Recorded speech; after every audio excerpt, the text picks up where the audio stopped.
بسم اللہ الرحمن الرحیم۔ میرے انتہائی قابل احترام بزرگوں، نوجوانوں،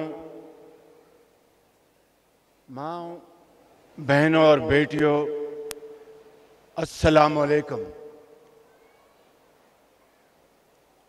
آپ سب کو آج یوم آزادی کے 78 سال مکمل ہونے پر میں آپ سب کو دل کی اتھاہ گہرائیوں سے مبارکباد پیش کرتا ہوں۔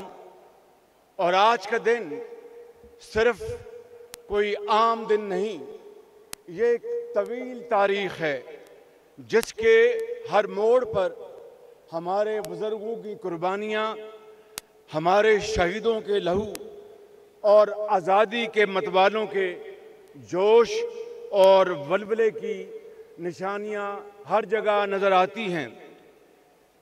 یہ محض آزادی کی جنگ نہیں تھی، بلکہ دو قومی نظریے کی فتح تھی۔ معزز خواتین و حضرات، آج کے دن میں اپنی طرف سے اور آپ سب کی طرف سے بابائے قوم حضرت قائد اعظم محمد علی جناح، مفکر پاکستان علامہ محمد اقبال اور تحریک پاکستان کے تمام قائدین اور کارکنان کو بھی سلام عقیدت پیش کرتا ہوں، جن کی دور اندیش قیادت اور عظیم جدوجہد نے تاریخ اور جغرافیہ دونوں بدل ڈالے۔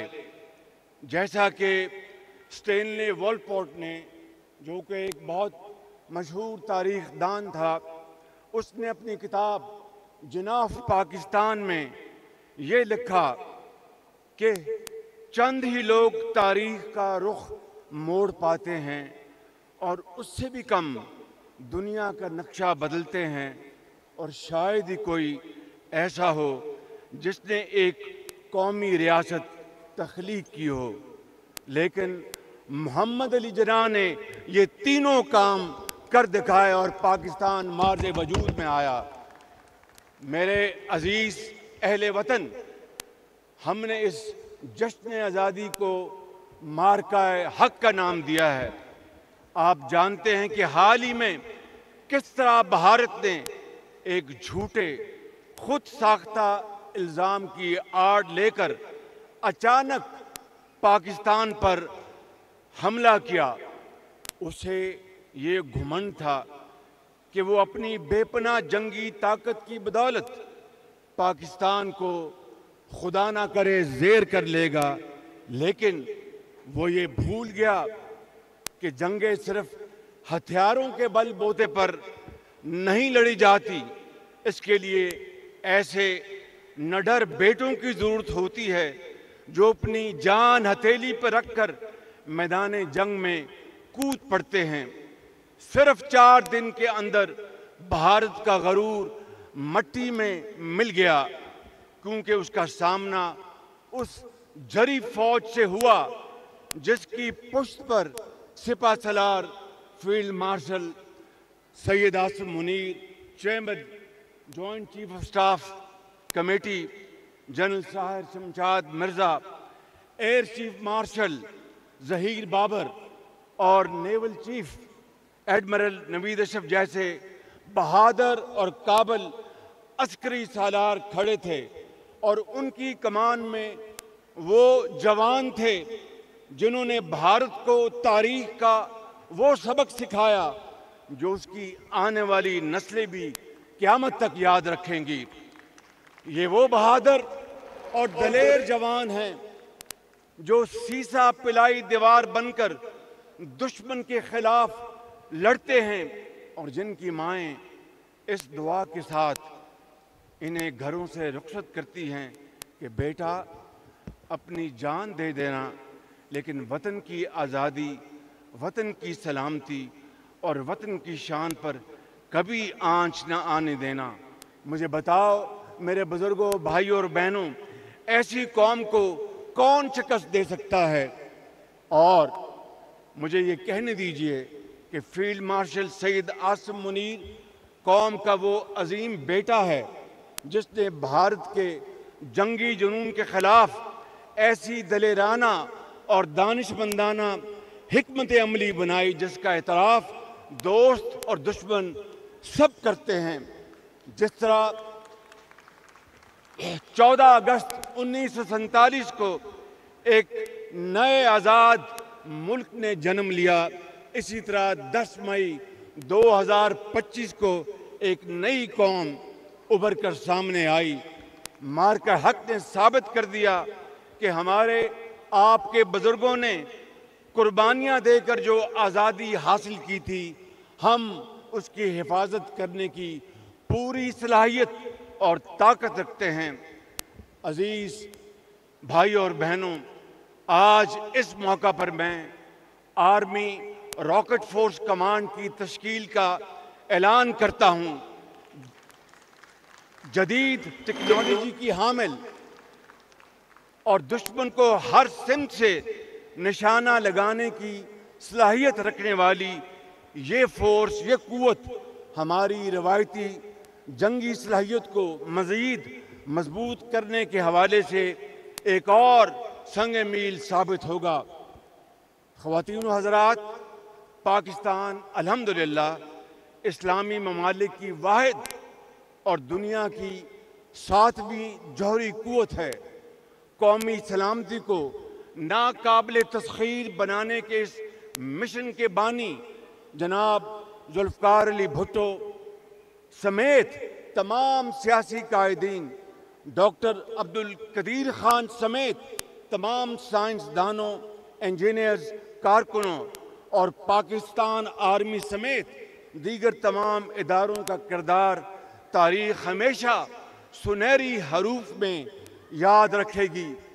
اور میں اس موقع کے اوپر اپنے قائد جناب محمد نواز شریف کو سلام پیش کرتا ہوں، جنہوں نے ہماری تاریخ کے ایک اور فیصلہ کن موڑ پر 28 مئی 1998 کو دنیا کے دباؤ، دھمکیوں اور 5 ارب ڈالر کی پرکشش پیشکش مسترد کرتے ہوئے ملکی دفاع پر کسی قسم کا سمجھوتا کرنے سے صاف انکار کر دیا اور پاکستان کو ایٹمی طاقت بنایا۔ اللہ تعالیٰ کے فضل و کرم سے ہماری ایٹمی طاقت یاد رکھیے میرے بزرگوں، بھائیوں اور بہنوں، ہماری ایٹمی طاقت کسی طور پر بھی جارحانہ سوچ نہیں رکھتی، بلکہ ہم نے بھارت کی جوہری طاقت کے مقابلے میں اپنی دفاعی صلاحیت مضبوط کرنے کے لیے ایٹمی طاقت کے حصول کا راستہ اپنایا۔ میرے بھائیوں اور بہنوں، مارکہ حق میں پاکستان کی تاریخ ساز کامیابی میں ہمارے مخلص دوستوں کا بھی ہاتھ ہے، جنہوں نے بھارت کے کھوکھلے جھوٹ کو مسترد کرتے ہوئے سفارتی سطح پر ہمارا ساتھ دیا اور مشکل کی گھڑی میں ہمارا حوصلہ بڑھایا۔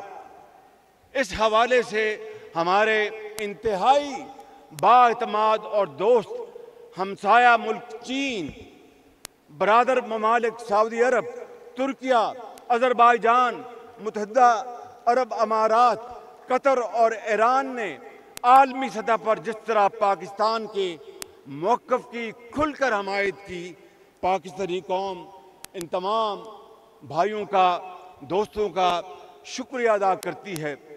اور اس موقع کے اوپر میں امریکہ کے صدر ڈونلڈ ٹرمپ کا بھی خلوص دل سے شکریہ ادا کرتا ہوں، جنہوں نے اپنی ٹیم کے ساتھ مل کر جنگ بندی کے لیے مثبت اور ٹھوس کردار ادا کیا۔ مجھے کبھی امید ہے کہ خطے میں دیر پا امن کے لیے صدر ڈونلڈ ٹرمپ کشمیر کا مسئلہ اقوام متحدہ کی قراردادوں اور انصاف کے تقاضوں کے مطابق حل کروانے میں اپنا بھرپور کردار ادا کریں گے۔ میرے بزرگوں، بھائیوں اور بہنوں، اللہ تعالیٰ کے فضل و کرم سے ماضی کی طرح مسلم لیگ نون کی حکومت نے اپنے ہر دور میں پاکستان کی اقتصادی ترقی اور عوام کی فلاح و بہبود کو اپنی اولین ترجیح قرار دیا۔ ہم نے 2024 کے بعد ایک خستہ حال معیشت کو سنبھالنے کے لیے نہایت اہم اور بنیادی نوعیت کے اقدامات کیے ہیں۔ ان اقدامات کی وجہ سے نہ صرف دیوالیہ پن کا خطرہ ٹل گیا جو ہمارے سروں پر منڈلا رہا تھا، بلکہ معیشت کے اشاریے آہستہ آہستہ بہتری کی طرف بڑھ رہے ہیں۔ مہنگائی کی سطح جو 34% تک پہنچ گئی تھی، آج 5% تک آ چکی۔ اسٹاک ایکسچینج اپنی بلندیوں پر ہے اور بینکوں کا انٹرسٹ آدھا کم ہو چکا، 21% سے 11% پہ آ چکا۔ میرے بزرگوں، بھائیوں اور بہنوں، یہ سب کچھ اللہ تعالیٰ کے فضل و کرم اور سیاسی و عسکری ٹیم پاکستان کے درست فیصلوں کی بدولت آج پاکستان معاشی آزادی کی راہ پر گامزن ہے۔ عالمی ادارے بھی تسلیم کر رہے ہیں کہ پاکستان الحمدللہ بحران سے نکل کر ایک نئے معاشی دور میں داخل ہو رہا ہے۔ لیکن ہمیں یہ بات اچھی طرح اس کا علم ہونا چاہیے کہ یہ صرف آغاز ہے۔ مستقبل کی راہیں ہمیں شبانہ روز لگن، محنت اور شفافیت سے طے کرنی ہیں تاکہ ترقی اور خوشحالی کا خواب جلد سے جلد شرمندہ تعبیر ہو۔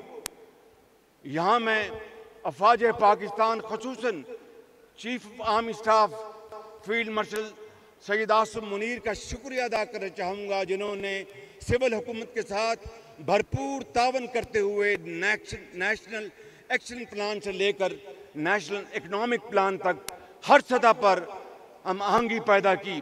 اس کی ایک تازہ مثال پاکستان اور امریکہ کے درمیان تجارت اور ٹیرف کا طے پانے والا معاہدہ، جس میں ہماری معاشی ٹیم نے، جس کے سربراہ تھے finance minister Aurangzeb, secretary commerce اور دوسرے ساتھی، انہوں نے بڑی محنت کی، اور اس کے ساتھ ساتھ فیلڈ مارشل سید عاصم منیر کا بھی اس میں کلیدی کردار ہے۔ اسی طرح محترم چیف جسٹس اور عدلیہ کے تعاون سے سالہ سال سے لٹکے ہوئے جو ایف بی آر کے کیسز کے جلد فیصلوں کی بدولت رواں سال قومی خزانے میں 100 ارب روپے سے زیادہ رقوم جمع ہوئیں۔ میرے بھائیوں اور بہنوں اور بزرگوں، دیار غیر میں وطن سے بے مثال محبت کرنے والے پاکستانی بھی اس عظیم مشن میں اپنا شاندار کردار ادا کر رہے ہیں۔ میں اور آپ سب ان کو آج یوم آزادی کی دل سے مبارکباد دیتے ہیں۔ رواں سال انہوں نے 38.3 ارب ڈالر کی تاریخی ترسیلات زر پاکستان بھجوا کر پاکستان کی معیشت کو مضبوط کیا۔ ہم سب ان کا دل کی اتھاہ گہرائیوں سے شکریہ ادا کرتے ہیں، اور وہ جہاں پر بھی ہیں وہ عظیم پاکستان کے سفیر ہیں۔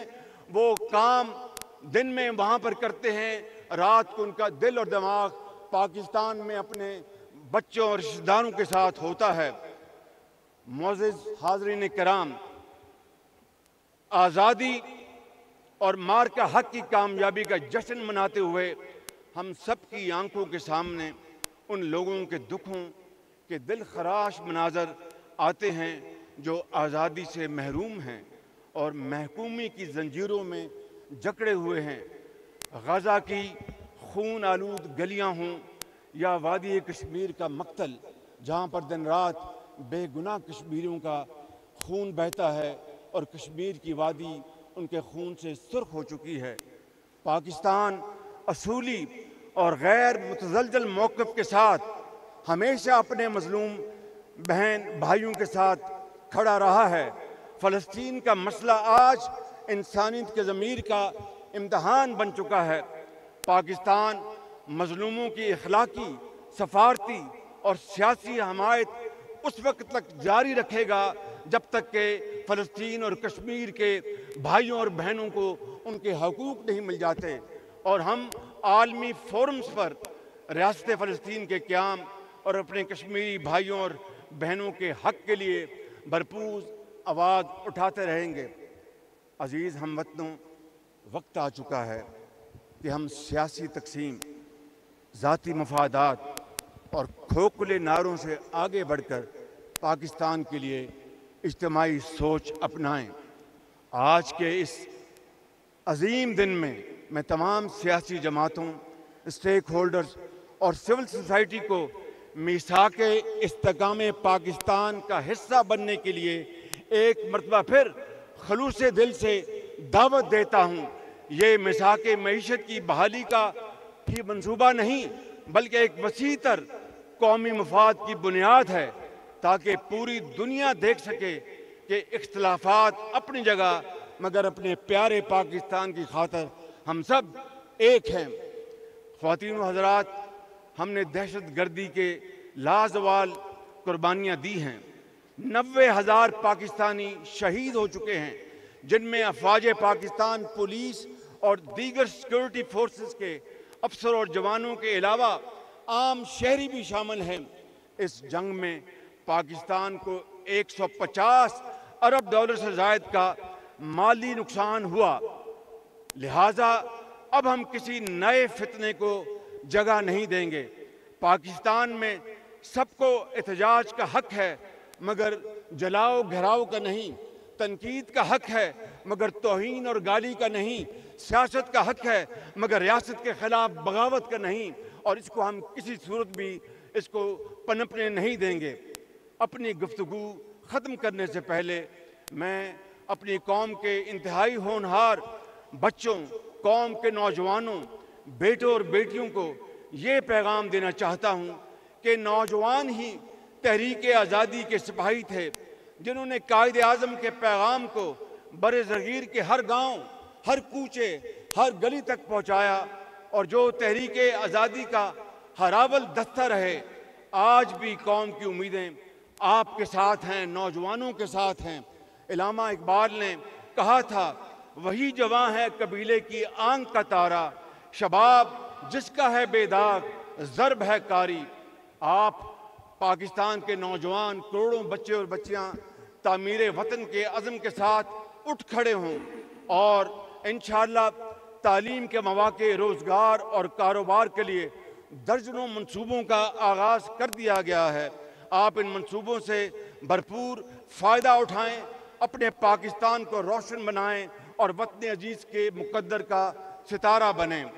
آئیے آج یوم آزادی کے موقع پر یہ عہد کریں کہ ہم محنت اور مسلسل محنت سے پاکستان کو ایک فلاحی، خود کفیل اور باوقار ریاست بنائیں گے۔ ہمارے پاس ایک عظیم ماضی ہے، اب ہمیں ایک روشن مستقبل کی طرف آگے بڑھنا ہے۔ اور کیا خوب کہا کہ ہو صداقت کے لیے جس دل میں مرنے کی تڑپ، ہو صداقت کے لیے جس دل میں مرنے کی تڑپ، پہلے اپنے پیکرے خاکی میں جاں پیدا کرے، پھونک ڈالے یہ زمین و آسمان مستعار، اور خاکستر سے آپ اپنا جہاں پیدا کرے۔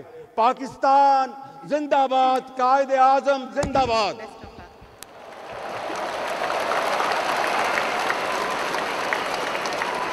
پرائم منسٹر بہت بہت شکریہ۔ خواتین و حضرات، حکومت پاکستان نے اس فتح کو یادگار بنانے کے لیے یادگار معرکہ حق